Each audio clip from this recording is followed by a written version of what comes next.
Um banco que está junto com você. Um banco que acredita no que você acredita. Um banco que respeita o que você respeita. Banco Afro, um banco feito de pessoas para todas as pessoas. Abra hoje mesmo a sua conta. Olá, sejam todos muito bem-vindos ao episódio número 49 do nosso podcast Voz Afro. E antes de apresentar a nossa convidada, que já esteve com a gente aqui uma vez, está aqui pela segunda vez com a gente, eu vou pedir para você que nos assiste, deixar o seu like aqui nesse vídeo e também se inscrever no canal do Banco Afro, que sempre vai ter novidades, sempre vai ter coisa acontecendo aqui, seja nosso podcast, sejam lives de outros assuntos, como tivemos há pouco tempo, né, recentemente, sobre Black Money, e foi bem legal. E é isso, compartilhe essa live com todo mundo que você puder compartilhar, com amigo, vizinho, cachorro, papagaio, todo mundo aí, porque vai ser de grande valia essa live de hoje, principalmente para você que sonha em um dia conseguir, né, trabalhar em uma grande empresa. E desde já, Antônia, muito obrigado por ter aceito o nosso convite. A gente está muito feliz de você estar aqui mais uma vez com a gente. É sempre um prazer muito grande te receber aqui. E seja bem-vinda. Obrigada. Boa noite, boa tarde, bom dia. Não sei que horário que vocês estão vendo esse podcast. Eu que agradeço o convite. Para mim é sempre um prazer poder falar com vocês e poder compartilhar um pouquinho aí do que eu sei. Então, contem comigo sempre.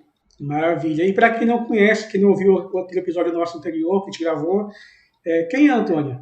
O que faz da vida? Como Bom, vive? Vive com frio nesse momento, né? Para ver se está percebendo. vivo com frio neste momento, acho que uns 10 graus, por aí, aqui em São Paulo, 12 graus, com sensação de 11, quase 10.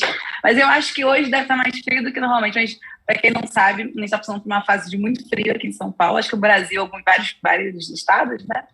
Mas a Antônia é uma pessoa carioca, é uma mulher carioca, mas que mora em São Paulo já há quase 5 anos.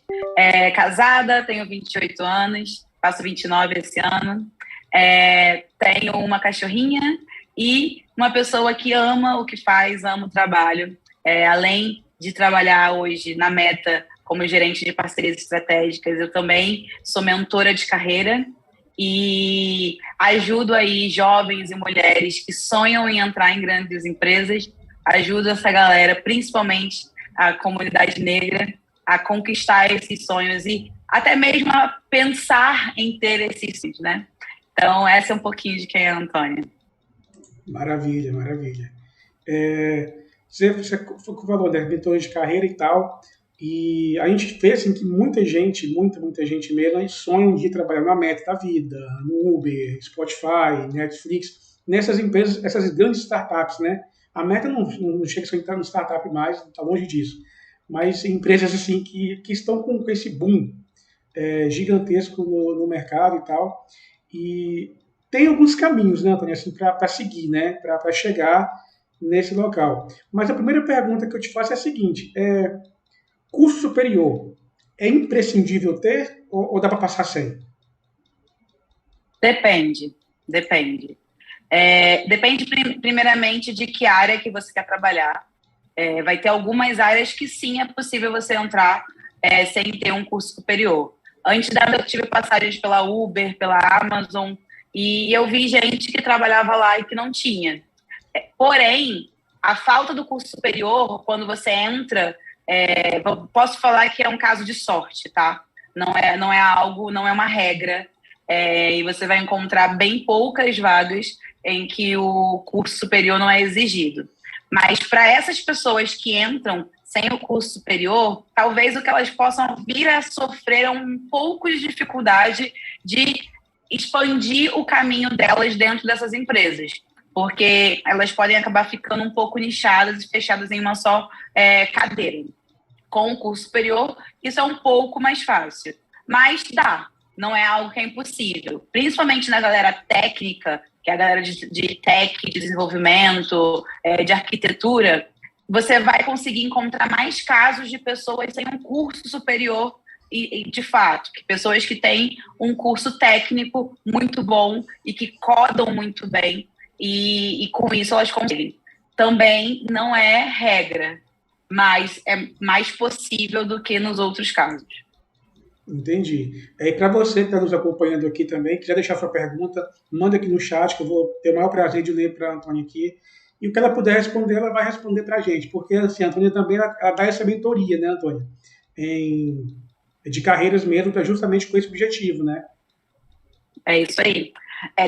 Eu comecei a dar mentoria de carreira muito pelo fato de quando eu entrei na Uber, que foi a primeira empresa tech que eu trabalhei, a primeira big tech que eu trabalhei, eu vi que tinham muito poucas mulheres e muito poucos negros. Para não dizer que tinham poucos negros, tinha eu e mais 2.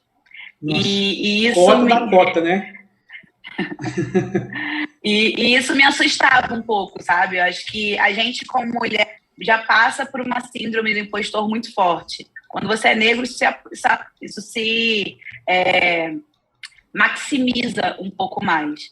E eu olhei para ali e eu falei, cara, mas ao mesmo tempo, quando eu olhava para os meus amigos não negros, que tinham saído de lugares ou que tinham passado por faculdades e cursos de educação similares à minha, eu via que eu também era uma exceção, né? Muita gente não estava ali. Entrar numa Big Tech é algo difícil para todo mundo, né? Algo sonho meio inspirador e sonho para muita gente. E aí eu vi que eu precisava fazer algo para auxiliar essas pessoas e mudar um pouco essa realidade. Foi por isso que comecei a mentoria, para conseguir mostrar um pouquinho do que foi o meu caminho das pedras, para ensinar essas pessoas um pouco da minha trilha, por onde eu passei, e ajudar outras pessoas a entrarem nesses caminhos, passarem por esses caminhos com um pouco mais de facilidade do que eu passei. Você falou na questão de quando você entrou, foi na Uber, né? Que só tinha você mais um negro. Isso, eu e mais 2. E você mais 2, assim, ou seja, cota da cota da cota da cota, né? Que estava ali. E os outros 2 eram 2 homens e só você de mulher também? Tinha o outro, um era homem, mas ele estava numa posição de liderança e ele era americano, então não conta tanto, né? Não. E a outra pessoa era uma mulher negra, mas ela era terceirizada e estava na recepção. Assim, esse era o cenário. Depois que eu estava ali há um tempo, foi entrando um pouco mais de gente. Mas, inicialmente, na Uber Eats Brasil, que foi onde eu entrei, não tinha muita variedade de diversidade. Tá, mas quando chegou o momento da sua saída, assim, esse quadro já havia mudado ou ainda estava mais ou menos do mesmo jeito?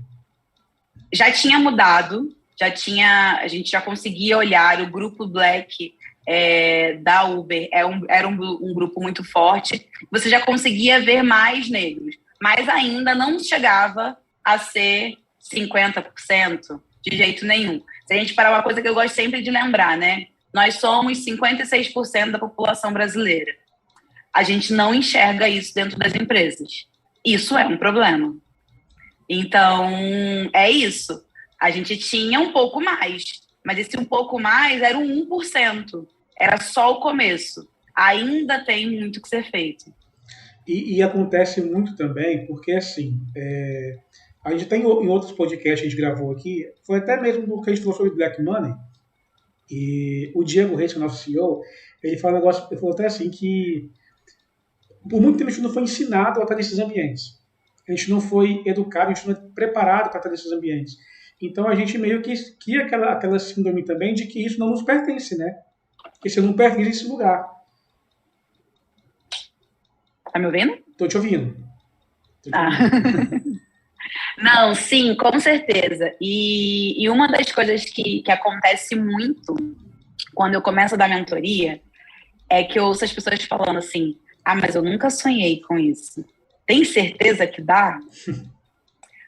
Porque uma coisa que isso assim, é algo que logo no início, quando eu comecei a fazer a mentoria, me doía muito.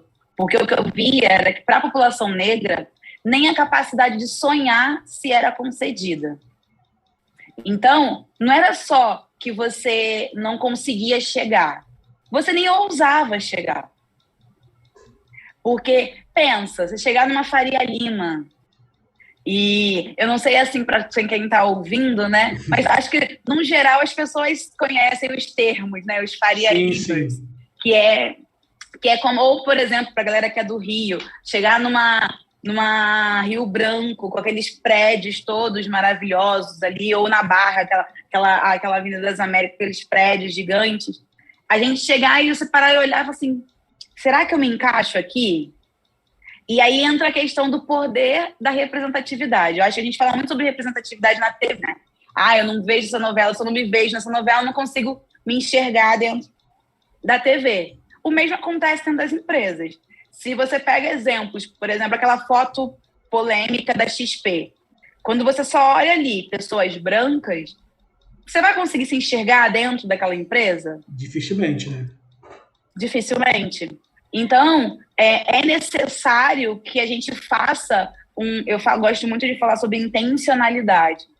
Então, é necessário que a gente, como profissional negro dentro dessas empresas, sejamos mais intencionais, e as próprias empresas também. Porque, no final do dia, é muito importante lembrar que colocar pessoas negras dentro das empresas não é um favor. Os números, no final, mostram que é melhor lucrativamente para as empresas, que o ambiente mais diverso é mais lucrativo, que o ambiente mais diverso propõe ideias melhores. Você consegue atender a públicos diferentes. Então, no final do dia, não é um favor, não é caridade. É uma missão, é necessário. Sim, sim.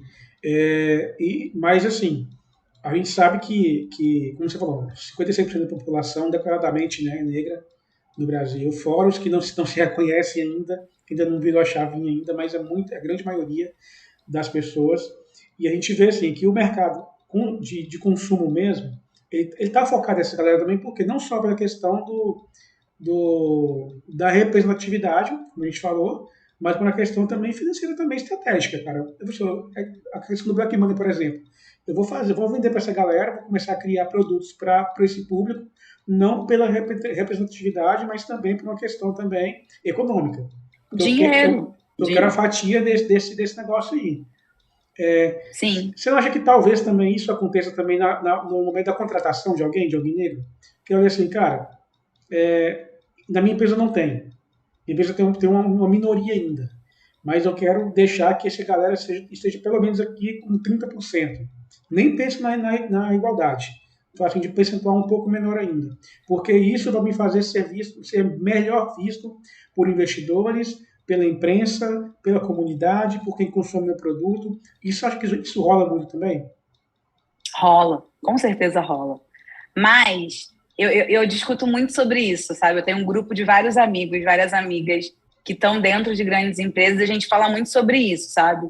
Sobre o quanto que a pauta da diversidade não é uma agenda em que as pessoas só estão fazendo por conta de ter um título de ESG ou porque os investidores vão cobrar. Mas, no final do dia, vai mudar a vida de alguém? Então tá bom. Para mim, esse é o ponto. Eu sei que quando eu entrei na Uber, a minha vida mudou. Eu sei que a minha passagem pela Uber, se eu não tivesse entrado na Uber, eu nunca teria imaginado tentar entrar na Amazon depois e entrar no Facebook, na Meta hoje. Entrar ali mudou a minha vida. E mudou não só a minha, mudou a vida de um monte de gente, de várias outras pessoas pretas que eu conheci, que passaram por lá, e que a vida deu uma virada de chave absurda. Então, o mesmo eu digo para várias outras iniciativas de empresas, Magalu, Nubank, empresas que estão sendo intencionais e que estão movendo o ponteiro, e que a gente não está aqui para julgar se a intenção no final do dia é uma intenção puramente financeira ou não, mas que, cara, querendo ou não, está mudando a vida de pessoas. Está dando oportunidade para algumas pessoas negras e que já vai impactar a vida daquela pessoa e muito provavelmente da família e dos que vêm depois daquela pessoa. Então, essa pode ser que algumas pessoas vejam a minha visão como uma visão meio romântica, mas eu prefiro olhar o copo meio cheio e uma vez estando dentro, fazer com que eu não seja a única, com que muitos outros venham depois de mim. Não, com certeza. E quando você fala da Magalu, a Magalu fez até aquele programa de treinismo, se não me engano, né, que era para só pessoas negras. Gente, assim, terrível, porque a iniciativa foi sensacional, independente de qual tenha sido o motivo, né, se foi comercial, se não foi, se foi por questão de inclusão mesmo e tal, mas é impressionante ainda como a sociedade reagiu mal àquela ação. Sim, né? Sim. Há pouco tempo atrás, eu participei do programa de aceleração de carreira do Grupo Mulheres do Brasil. E a sessão inaugural, a primeira sessão, foi com o Fred Trajano, né, CEO da Magalu hoje. Uhum. E ele compartilhou um pouco sobre como que foi para a empresa no momento em que eles anunciaram. E, assim, eles tiveram processo, teve gente que entrou com processo contra eles tiveram tanta coisa, e eles falaram, não, a gente vai manter. E decidiram manter, sabe? É preciso ter força também, porque é triste, né? Engraçado não, é triste. Você pensar que foi feita uma iniciativa pensando em ajudar um grupo que nunca é olhado, nunca tem atenção, e a quantidade de pessoas que vieram pela frente. Eu gosto, é sempre um ponto, né? A pessoa que está no privilégio, ela não quer perder o privilégio. Ah, sim, com certeza. Com certeza. Então, para isso basta. Não precisa falar muita coisa, né? Sim. As pessoas que estão nas posições de privilégio, elas não querem perder. Então, elas sempre vão querer ser contra qualquer iniciativa que faça com que elas percam esse privilégio. E em cima disso, assim, dos privilégios, né, privilégio que a gente fala também, a gente pode também relacionar também como vou dizer, oportunidades que as pessoas privilegiadas têm em relação a pessoas pretas, principalmente. E quando a gente toca no assunto de pessoas periféricas, há também, assim, não vou dizer possibilidade, porque sempre há, mas há também, assim, essa visão de que pessoas periféricas também podem também estar nesses lugares que a gente acredita que não é nosso lugar, que não nos pertence ali. Sim, entendo que é mais difícil. Uhum. Eu entendo que... Não te ouço. Tá me ouvindo? Agora tô. Tá me vendo? Agora é sim. Que acabou de fato a bateria do meu fone. Tudo bem. As pessoas que estão em situação mais periféricas, não adianta a gente tentar ter uma visão mais romântica sobre isso. É mais difícil. Sim. Não adianta. Mas é aquilo, né? Você não vai querer comparar o cara que sai de casa de manhã, antes do sol nascer, ele vai trabalhar, do trabalho, ele vai para a faculdade, ele vai trabalhar 8 horas, ele vai pegar um ônibus, um trem, um metrô, ele vai chegar na faculdade depois de uma jornada de mais de 10 horas de cansaço de rua, ele vai chegar na faculdade para estudar. Você quer comparar o desempenho que essa pessoa tem na faculdade com o desempenho da pessoa que acordou e foi para a faculdade? Tomou banho, voltou pelo carro, voltou para casa? Não adianta. Isso vai ser mais difícil. A luta, ela é, sim, maior. Outra coisa, querer comparar, isso não precisa nem ser periférico, né? Tipo, pessoas que tiveram aula de inglês desde sempre, que têm possibilidade de viajar para fora desde sempre, versus a quem estudou no cursinho de inglês do bairro. É mais difícil, porém, não é impossível. E é aí que eu acho que a gente tem que aproveitar essas oportunidades, sabe? Essas empresas que estão dando essas oportunidades, elas ajudam a gente a vencer essas barreiras, essas muitas barreiras que as pessoas periféricas têm. E é isso. Eu lembro muito, né? Hoje eu não sou mais a Antônia lá dos 18 anos, mas meu primeiro emprego, eu morava na Baixada Fluminense do Rio, e eu trabalhava no centro do Rio e fazia faculdade na Gávea, que eu tinha bolsa. Eu saía de casa, estava escuro, pegava o ônibus, voltava, estava escuro já. Eu lembro que eu falava, eu faço tudo dentro do ônibus. Eu como dentro do ônibus, eu estudo dentro do ônibus, eu trabalho, tudo dentro do ônibus. E aí, você vai dizer que a mesma qualidade, a mesma absorção que eu tinha do estudo da faculdade era que os meus amigos que não precisavam passar por tudo aquilo tinham? Muito provavelmente não. Mas a gente precisa fazer alguns desafios, né? Não é por isso que se a gente for desistir, a gente não muda. Então, é difícil, mas é possível. E até uma das pessoas que estavam comigo na Uber nessa mesma época, que era essa menina que eu falei, né, que ela era recepcionista, ela era uma pessoa que saiu lá do extremo de São Paulo, era uma pessoa que passou por muitas dificuldades de morar em barraco de madeira e que hoje é head de diversidade no Nubank. Então, assim, dá para você sair lá da periferia e mudar. Não estou dizendo que o caminho vai ser fácil, mas a gente está aqui para ajudar quem estiver vindo depois da gente. É aquela coisa, né? A concorrência é muito desleal. É muito desleal a concorrência. Para quem está nesse rolê todo aí.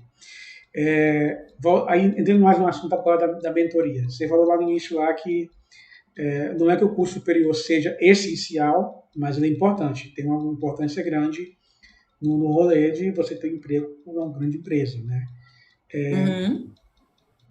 Então, beleza, fiz meu curso superior, estou entrando no mercado. Qual é o primeiro passo? É o perfil do LinkedIn? É um currículo bem feito? O que é o primeiro passo? Fazer curso de especialização? Não, calma. Acho que o primeiro passo, e aí eu vou dar um passo atrás, antes de você se formar.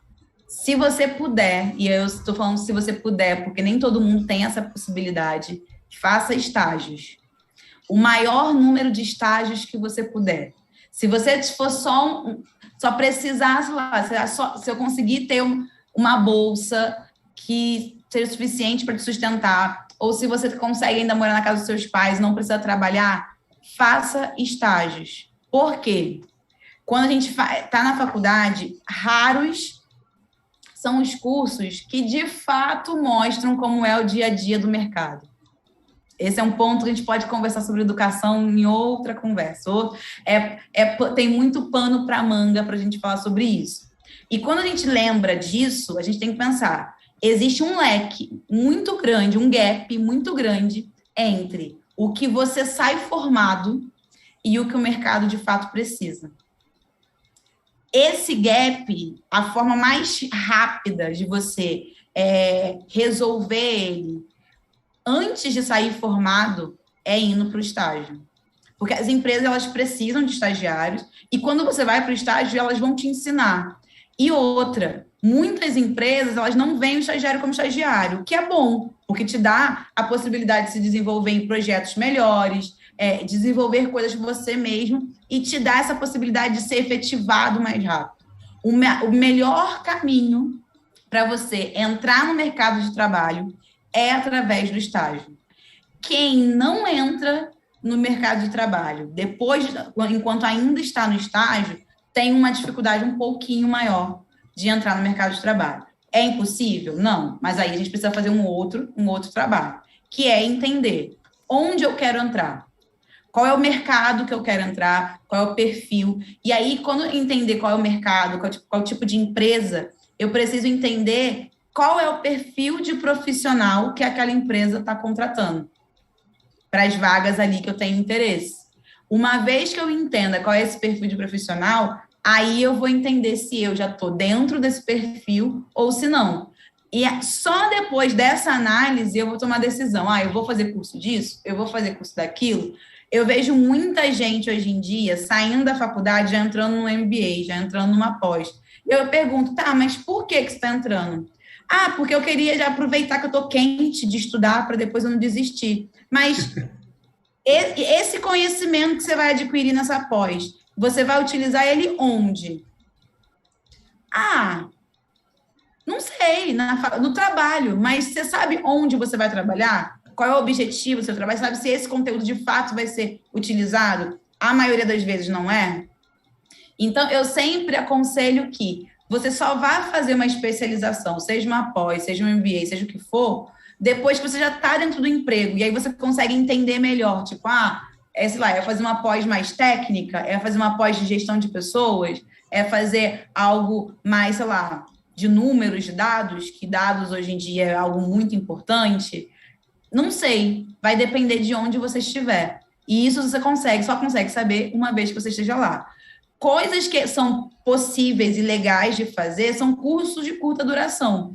E aí tem as metodologias todas, tem Agile, tem as questões de SQL, tem várias coisas, e eu vou falar muita coisa da área técnica, porque é a área que eu trabalho, mas tem na parte digital também, de marketing digital, de ads.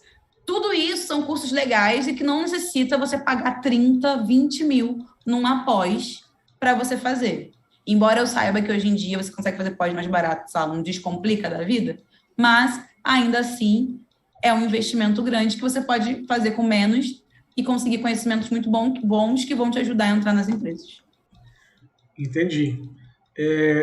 Beleza. Fiz esse processo de estágio e aí depois disso vou deixar meu LinkedIn atualizadíssimo ali, né? Tudo que eu fizer e tal, porque hoje o LinkedIn realmente é a rede social assim mais voltada para a essa profissional mesmo?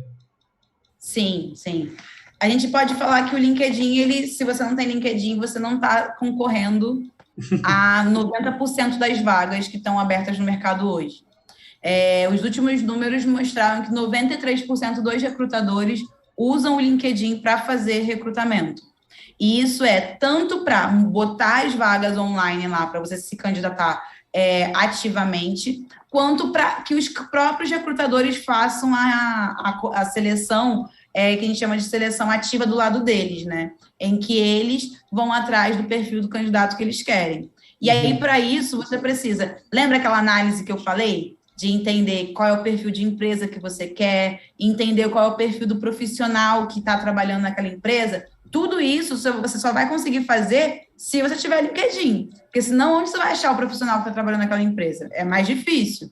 Outra coisa, essa análise vai te permitir montar um perfil no LinkedIn para você que tenha fit, que se encaixe com o perfil que o recrutador daquela empresa está procurando. Então, você vai procurar as palavras-chave daquela área que você quer, você vai procurar os cursos que normalmente quem trabalha naquela empresa tem. E não adianta, assim, as empresas elas têm um padrão, sabe?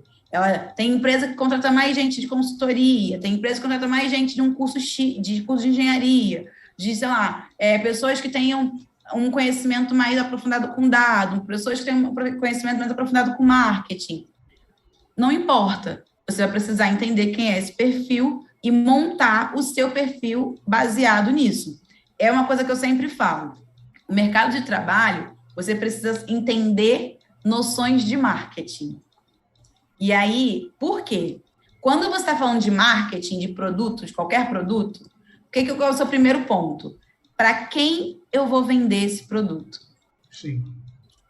E aí, que dor eu resolvo desse cliente? Uma vez que eu entenda quem é o meu cliente e que dor eu resolvo dele, eu consigo falar, beleza, então meu produto vai resolver essa dor para esse cliente. Então eu consigo dizer se esse produto, se é o meu cliente, ele tem um poder aquisitivo mais alto, mais baixo, se a dor é uma dor que vai fazer com que ele queira o meu produto sempre, ou se é uma coisa só ocasional. Tudo isso me ajuda a montar um produto que tenha mais fit para aquele cliente. Depois eu vou entender o quê? Quem é minha concorrência? Quem já está resolvendo esse problema para esse cliente? Essa mesma análise a gente precisa fazer para a gente, para a nossa carreira. Quem é a empresa que eu quero trabalhar? Quem eles procuram no mercado? Qual é o perfil de pessoas? A gente sabe que tem empresas que os profissionais que trabalham lá são conhecidos por serem profissionais muito bons. Se eu sei que aquela empresa contrata gente muito boa, então o que é o muito bom para eles? Aí eu vou lá, eu vou entrar no perfil da galera que está trabalhando naquela empresa e vou fazer o meu trabalho. Tudo isso é o trabalho do candidato.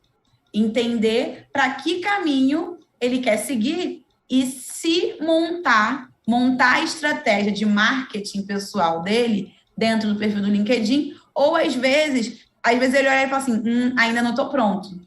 que é, por exemplo, respondendo o ponto, né? Como que faz para entrar numa grande empresa, numa Big Tech? Às vezes, vai ser mais difícil você entrar numa Big Tech logo que você sair da faculdade. Sim, sim.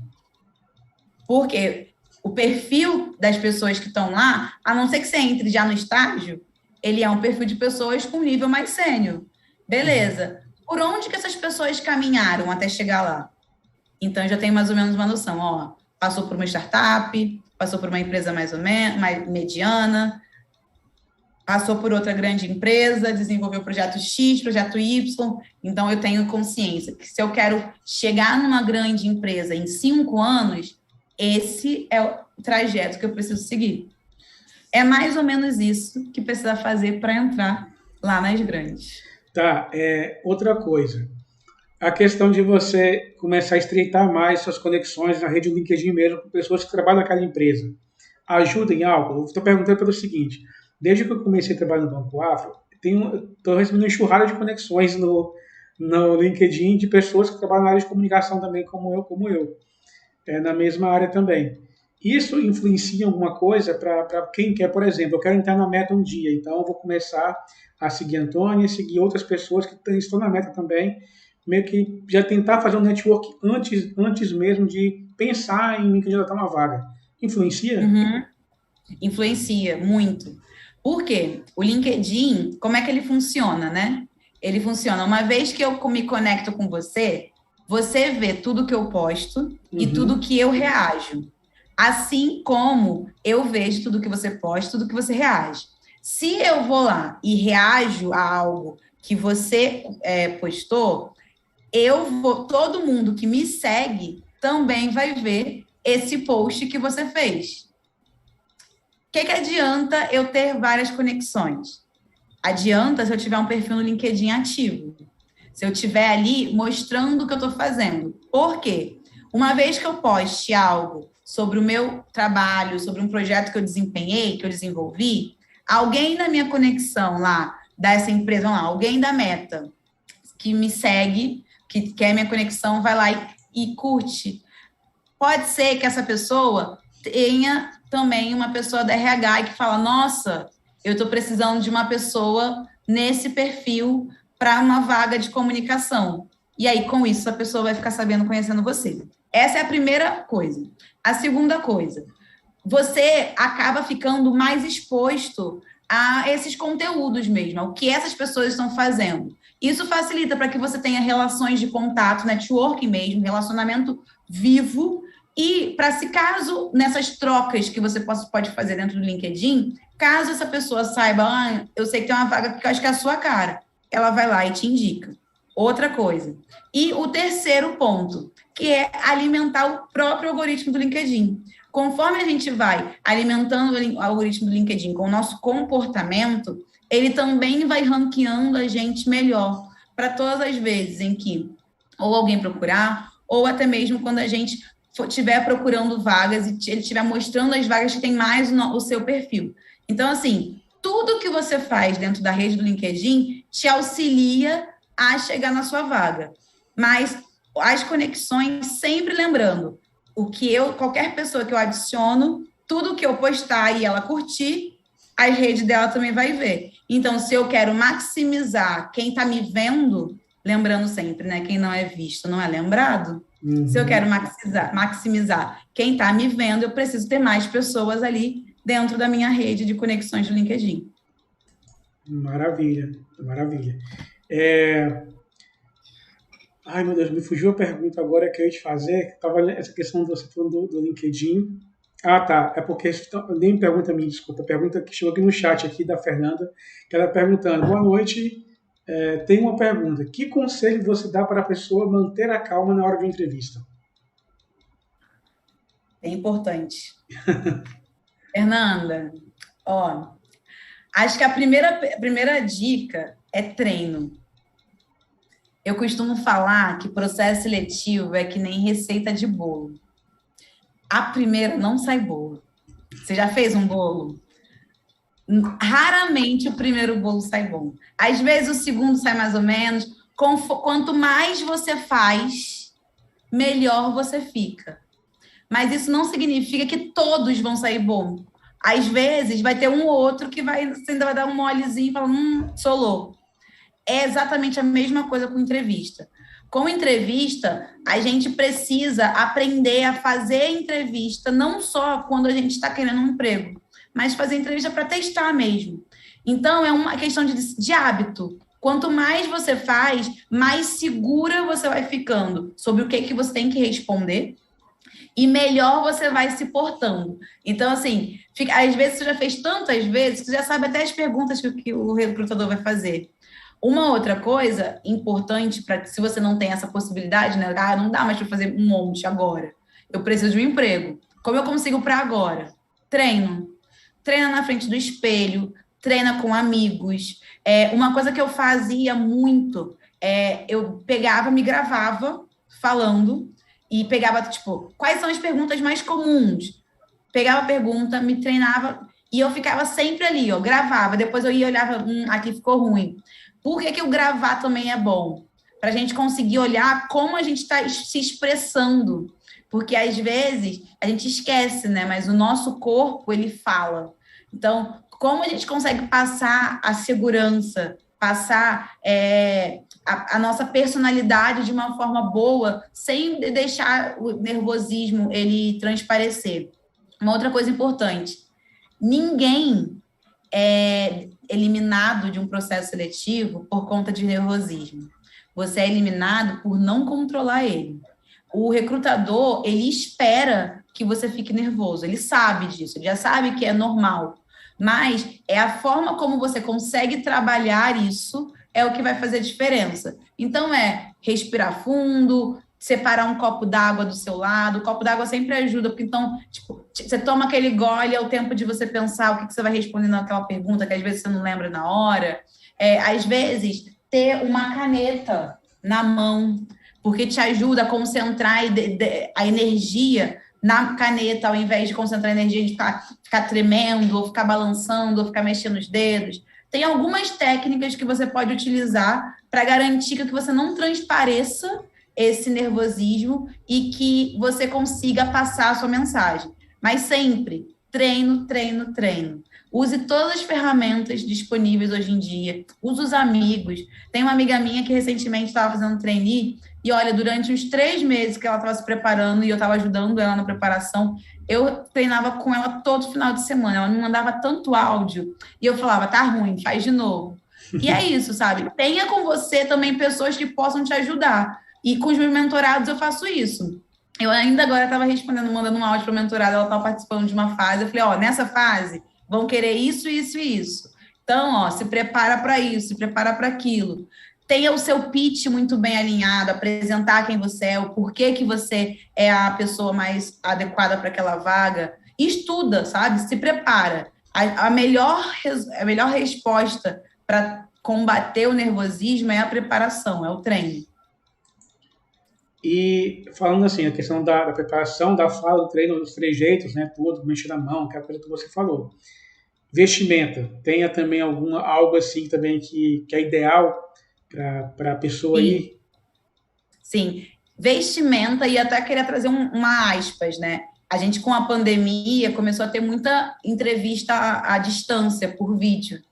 E, olha, é incontável o número de gafes que a gente viu durante a pandemia das pessoas durante as entrevistas. Eu até vi um caso de uma recrutadora falando que ela foi fazer uma entrevista com um candidato e ele estava indo muito bem, até que tocaram a campainha e ele pediu desculpa para ela, preciso atender. Só que quando ele levantou, ele estava com camisa em cima e embaixo ele estava de cueca.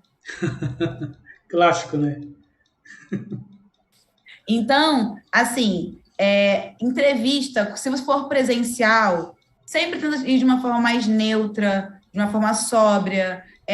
Sempre olha o perfil da empresa. Se você está indo para um banco, como que se veste um advogado?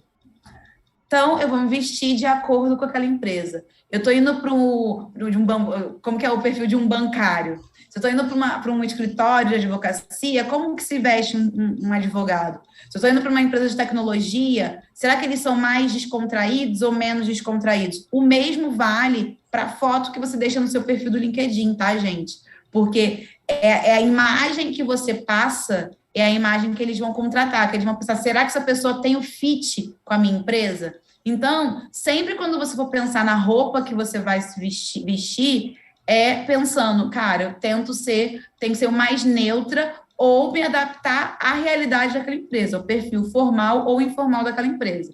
Na dúvida, uma calça jeans, uma blusa básica, uma blusa de botão, uma blusa sem um decote muito grande, isso falam para mulheres, para homens, uma blusa de botão branca, uma camiseta, dependendo, uma camiseta polo, dependendo se for uma coisa mais informal, um sapatênis. Mulheres, evitar salto muito alto, sabe, aquele movimento, você está entrando no corredor e ficar aquele clec, clec, clec, não é legal. Se você está nervosa, pior porque você vai sentir a pressão de todo mundo olhando para você. Então, de preferência, sapatilha ali que não faça barulho, cabelo bem arrumado, lembrar sempre, gente, de chegar cedo no local da entrevista, porque vai que, às vezes, você pega, sei lá, num calor do Rio de Janeiro, num local muito quente, se você suar, então de dar tempo de você ir ao banheiro, de você ver como estão os seus odores, porque, gente, isso também é importante, o seu odor também passa uma informação. Se você vai chegar fedendo a CC ou fedendo a suor, não é legal. Dá tempo de você retocar a maquiagem se você precisar retocar, tudo isso faz diferença. Então, assim, procurem chegar, de preferência, com 30 minutos de antecedência, saber como que você vai fazer para chegar ali, ter rotas alternativas, caso uma dê errado. Tudo isso faz parte do seu processo pré-entrevista e que vai te ajudar muito a também mostrar se posicionar de uma forma mais sênior, de uma forma mais responsável e profissional. Maravilha. A Fernanda agradeceu aqui pelas dicas que você deu sobre a entrevista. Uma outra coisa, Antônia. Fiz entrevista, passei, fui contratado. Qual deve ser o meu comportamento assim, nos meus primeiros dias?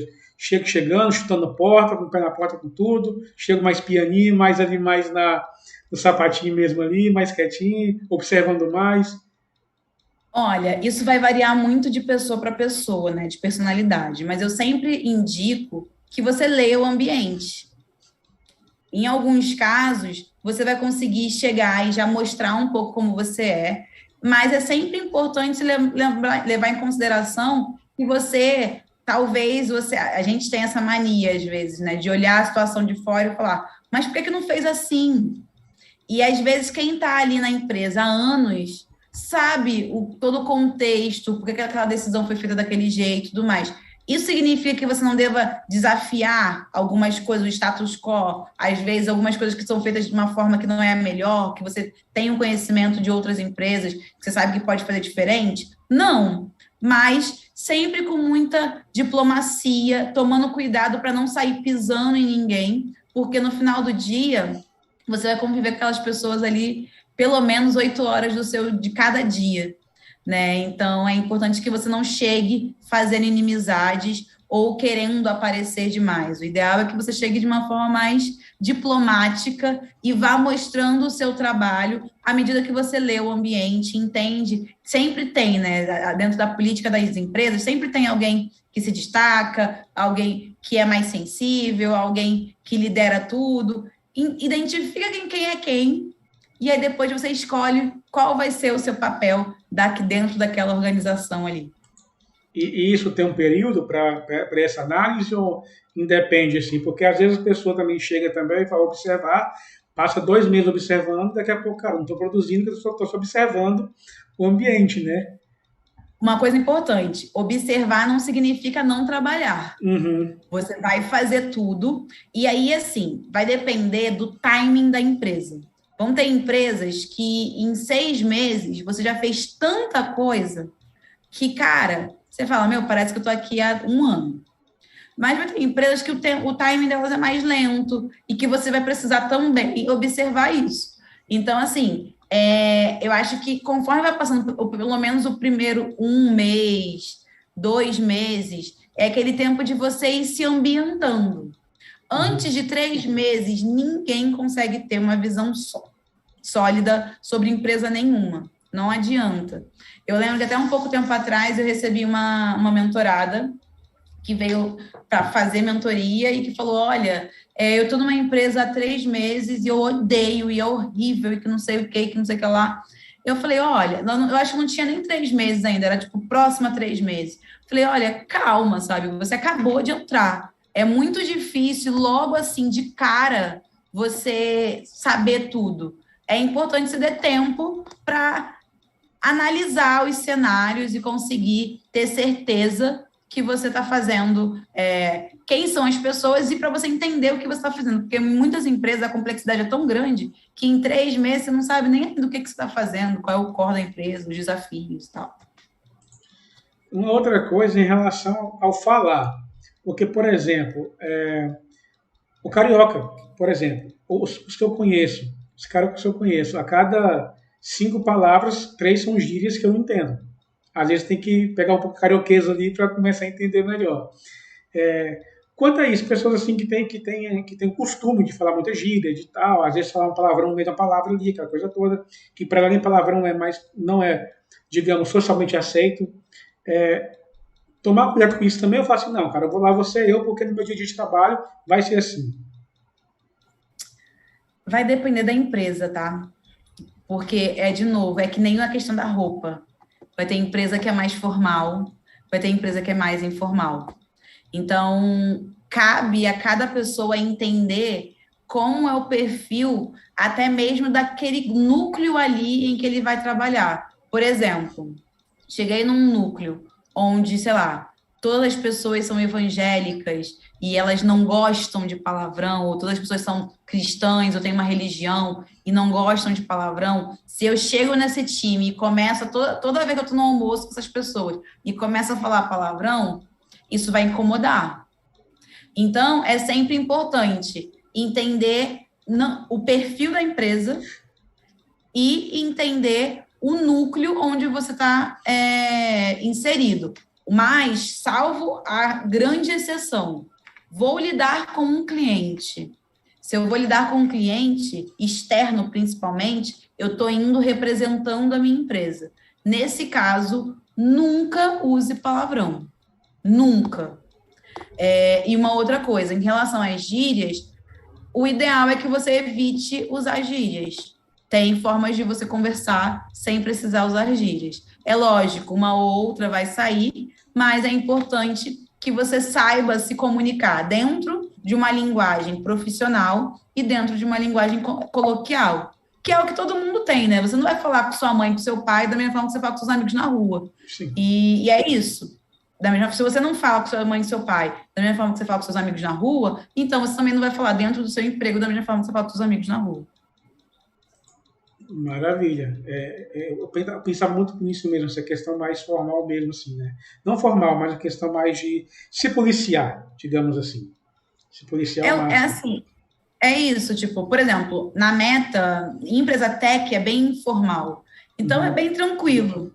Mas eu já trabalhei, por exemplo, em escritório de advocacia, e aí era super formal, a ponto de chamar todo mundo de doutor, de doutora, senhor, senhora. É isso. Hoje em dia, isso para mim não é uma realidade, nem é uma realidade que eu quero. Uma outra coisa importante até para falar sobre isso, pode ser que se você for uma pessoa super informal e não gostar nem um pouco dessa formalidade, que você tenha que entender qual é o perfil de empresa que você vai trabalhar. Porque talvez essas empresas que são muito formais não sejam um perfil ideal para você, porque você vai se sentir numa jaula. Exatamente. Fiz o meu currículo, vou enviar, com ou sem foto? Sem, né? A gente já recebi vários currículos aqui com fotos da galera. Não mandem foto, gente. Sem foto, sem dado pessoal, tipo, dado pessoal, vamos entrar na aspas, né? Sem CPF, RG, endereço, cada linha do seu endereço, não precisa. Idade, não precisa. Se é casado, solteiro, não precisa. Se tem filho, se não tem, não precisa. Por quê? Todos esses são dados que podem enviesar uma análise. Sim. Todos esses são dados que podem fazer com que a escolha seja preconceituosa. Então, se você quer evitar ao máximo que a escolha do seu currículo passe por algum viés, então retire dele tudo o que não é necessário. Se eu sou uma boa profissional, importa se eu moro aqui ou no Capão Redondo? Não. Se eu sou uma boa profissional, importa se eu sou casada ou sou solteira? Não. Importa se eu tenho filho ou não? Não. Importa se eu sou nova ou velha? Não. Importa se eu sou branca ou preta? Não. Então, se não importa nada disso, eu não preciso colocar isso no meu currículo. A foto, você não coloca, a maioria dos recrutadores não gosta, só casos em que o recrutador pedir, na vaga vai estar falando assim, por favor, enviar foto. Aí você bota. Mas, assim, isso acontece em raríssimos casos, raríssimos. Essa questão mesmo, isso é muito engraçado, né? Que até mesmo porque também dado CPF, tudo são dados sensíveis, né? Então não deve estar divulgando aí.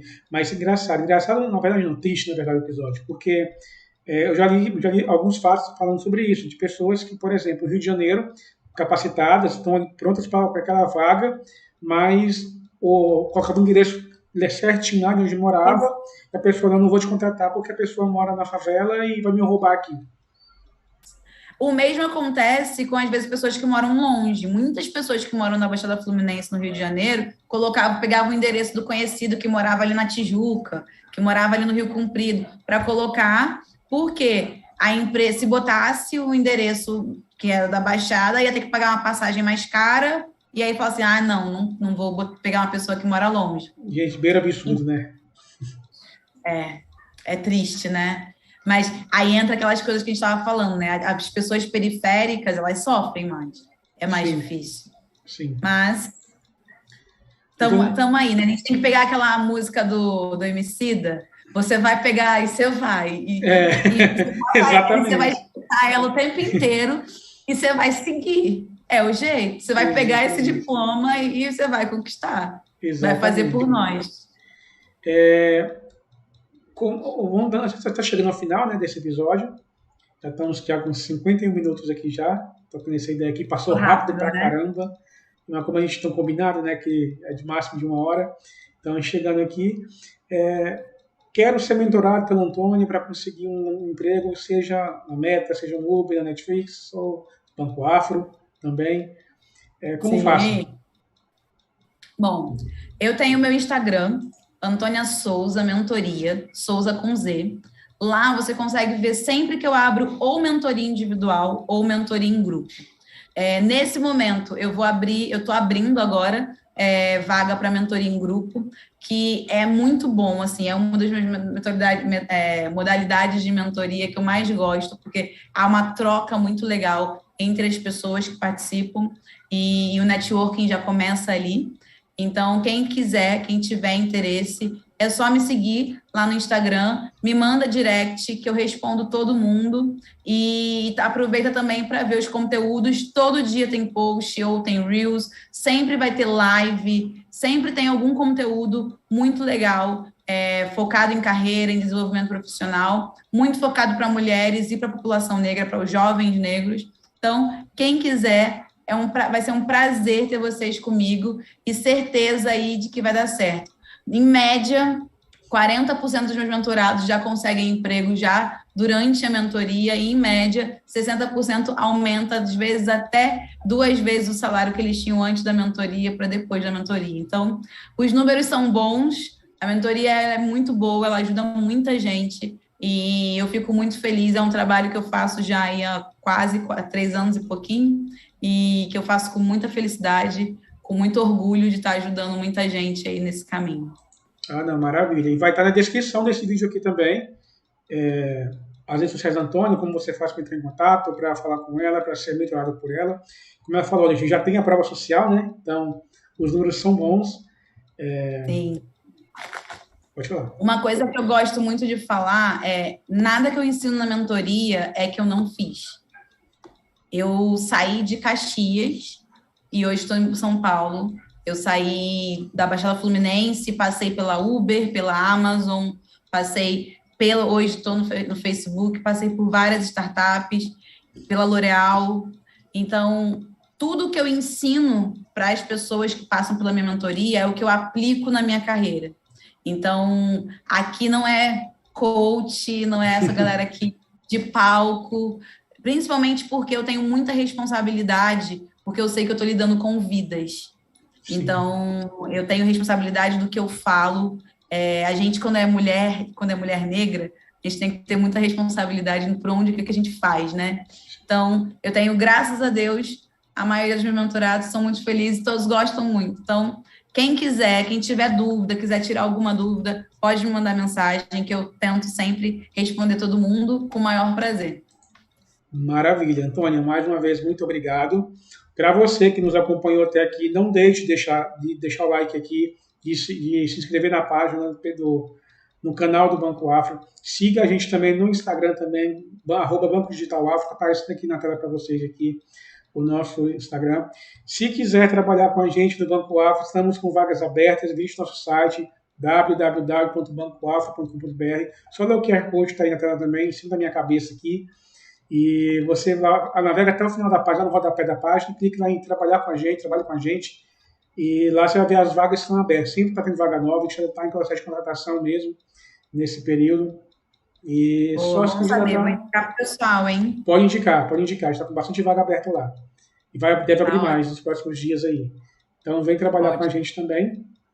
Mais uma vez, muito obrigado. Para você que nos ouve nos agregadores de podcast, não deixe de seguir também o podcast Voz Afro e ative as notificações e o sininho em cima, tem coisa nova também para vocês. Na semana que vem a gente vai estar aqui na quarta-feira, se eu não me engano, às 16h30. Fique de olho no nosso Instagram, que vai ser divulgado lá, nas redes sociais. Nosso papo vai ser com a Ludmila, ela é do empoderamento contábil, ela trabalha com mulheres pretas periféricas, que aquele negócio é o que a gente vê como um bico, ela vê como um negócio potencial, né? Então vai ser bem legal ter um papo com ela também.